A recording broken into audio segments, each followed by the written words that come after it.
Good morning mga ming ko.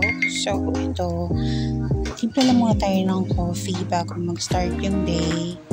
Bali, 4:30 na and nakapag-prepare na rin naman ako ng baon at pagkain ng mga bata bago sila pumasok. Medyo maaga yung gising ko ngayon kaya nakapagsaing na rin ako. Ininit ko na rin pala itong sopas. Bali, kagabi kasi hindi na kami nabuti ng ulam. Ito na lang yung pagkain kagabi. May natira pa. Sayang naman.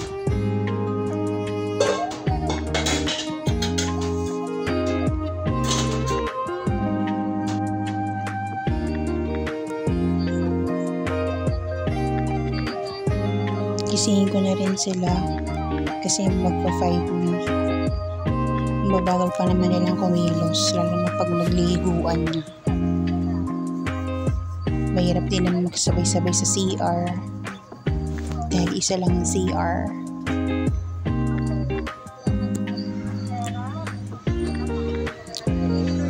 Bali dito, nasa school na ako ni Amber, sunduin ko na siya. Bali namili lang ko ng konti pang baon niya, tinapay sa dali. Dito pagka-uwi nga namin, si Amber gusto i-video yung mga binili. Konti lang naman yung binili ko.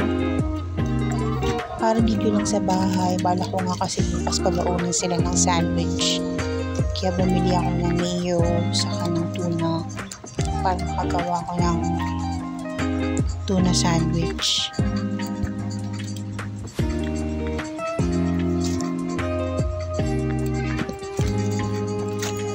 Gusto nga i-flex ni Amber yung mga bagay-bagay. Feeling daw niya kasi mag-video din daw siya. Napabili nga rin pala ako ng biscuit na to. Paborito kasi ito ngayon ni Amber. Saka maganda rin siyang ipang baon.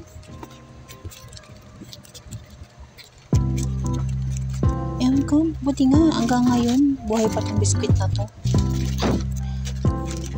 Kasi yung tatandaan ko parang kinder pa lang ako, meron na nito.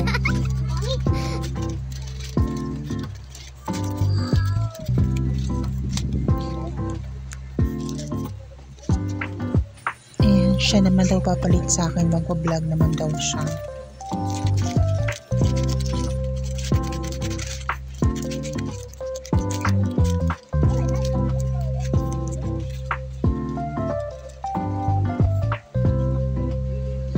Dito nga mga alas 5 na ng hapon pero nagluto ako ng fishball sa kikiam saka manong sauce kasi nag-crave ako kanina.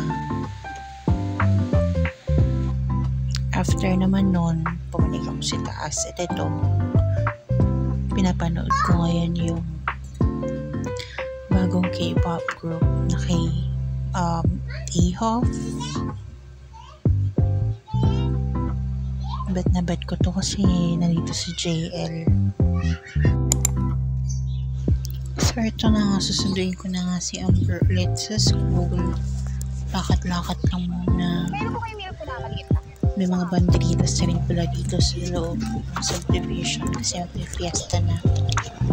And dumaan muna rin pala ako ng pharmacy para namili ng gamot.